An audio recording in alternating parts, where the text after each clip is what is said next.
Hey all, welcome to MakerspaceCT. I'm Sabrina, I'm your welding instructor here. Every week we run classes. Stay watching this video to watch a few demos of what you can do here.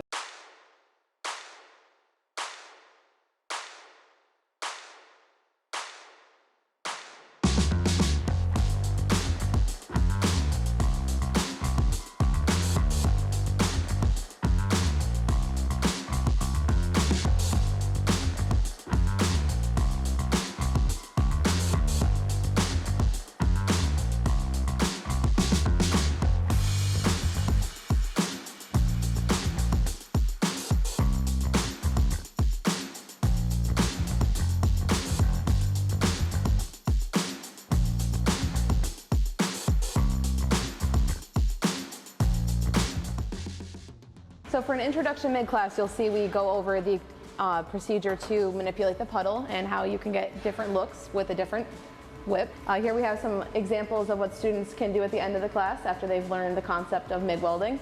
A little take-home project, whether it be an octopus or a hot plate made out of nuts. So over here we have an example of another take-home project, rebar from our forge area made into, a barbecue grill holder or for a metal shop, wrenches, adjustables, things like that. I hope you like what you saw, and I hope you take the time to come on down to MakerspaceCT and get your hands on some of our equipment.